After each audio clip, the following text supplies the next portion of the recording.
The goal of today's episode is for the Falcons to look within a little bit about what they can do to improve themselves and correct the mistakes that they have unfortunately made through the first 3 weeks to help take down the Saints. Because the first couple of weeks, we focus so much on, hey, what do the Eagles not do well? What do the Chiefs not do well? What does Atlanta not do well that they must correct before Sunday?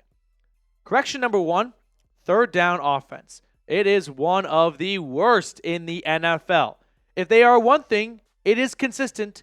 They are 2 for 9 on third down all 3 weeks. It's kind of like an incredible anomaly of 9 attempts and 2 successful conversions every single time.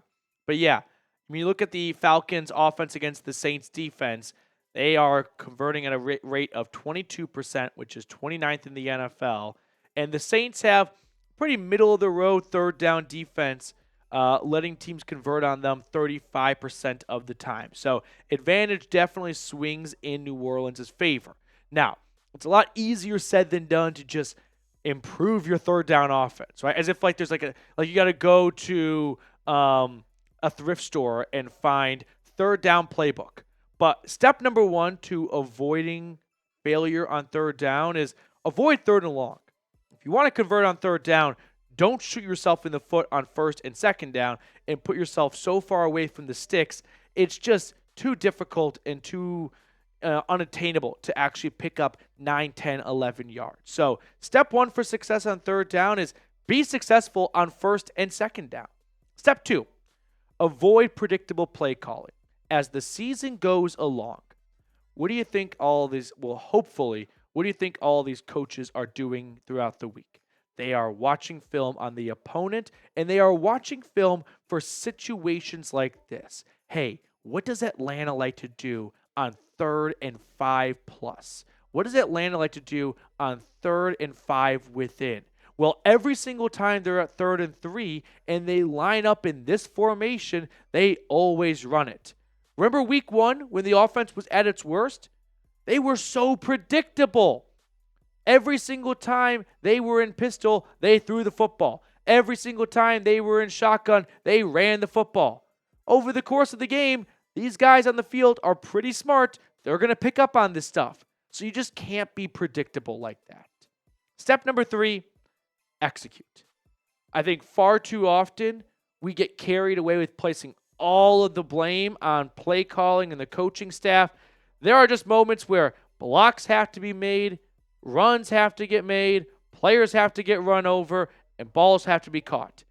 Offense just needs to execute a little bit better on third down as well. Now, before we look at the next 2 steps for improving this team before the Saints, if you hate the Saints, and you better hate the Saints, hit that sub button down below. Help us defeat Saints now in subscribers. We're going to have one hell of a time on Sunday. Our watch party, battling them all 4 quarters. The Saints host Trace Gerard is the biggest Falcons hater on either side of the Mississippi. So go ahead, hit that sub button down below if you want to, pardon my French, cover your kids' ears, skull fuck the New Orleans Saints this Sunday.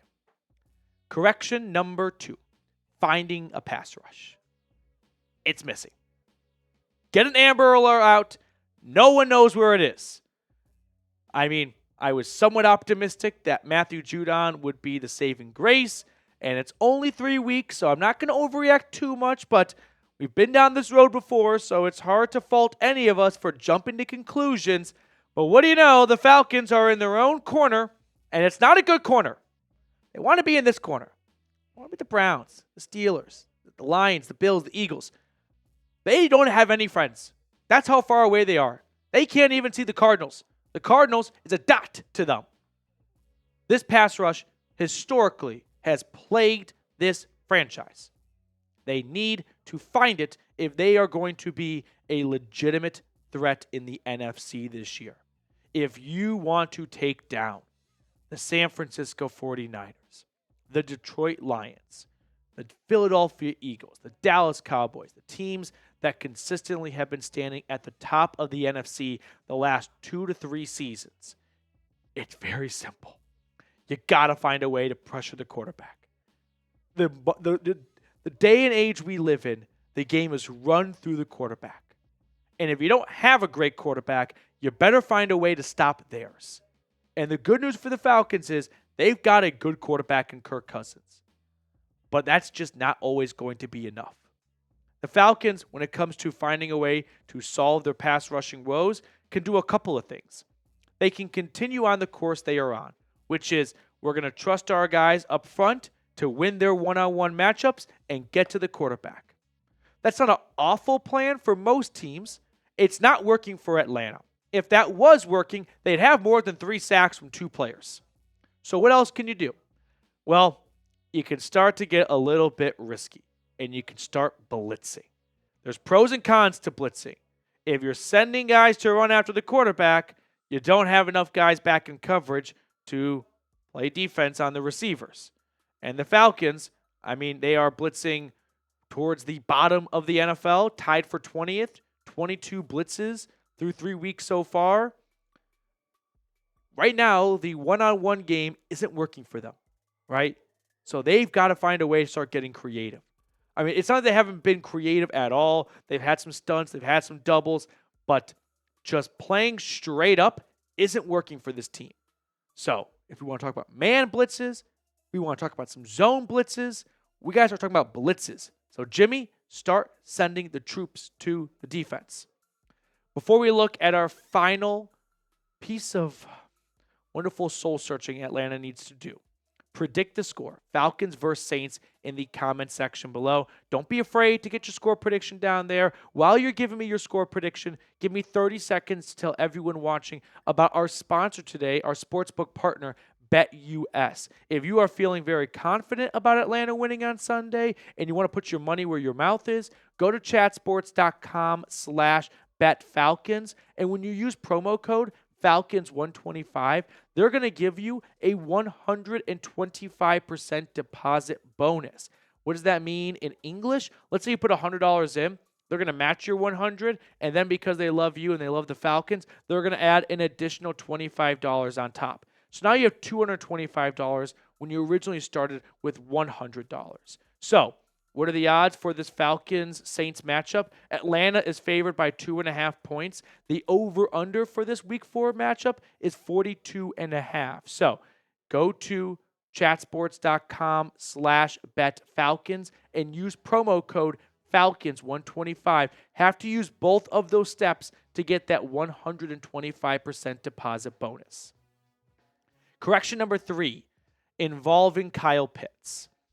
This one's not because he's on my fantasy team. He's not on my fantasy team. But I think we can all agree that Kyle Pitts, I do think, is a good football player.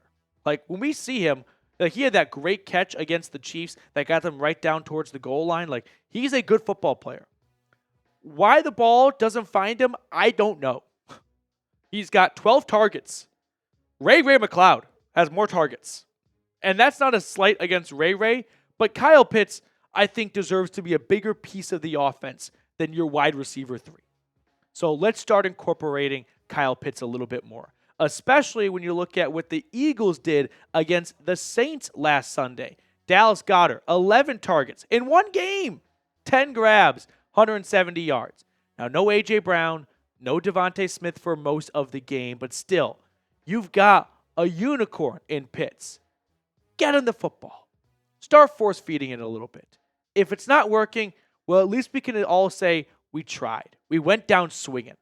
But giving him 4 targets a game, which he catches maybe 2, maybe 1 good pass breakup, 1 pass not on the money, how's he ever going to prove his worth if he can't even get the football thrown his way?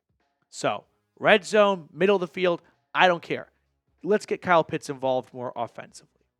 That's going to do it for us on today's episode. I hope you guys enjoyed it. If you did, consider subscribing and liking the video. I want to earn your subscription, but I do appreciate all of you that go ahead and join one of the fastest growing, and largest Falcons YouTube communities out there here at Falcons Today.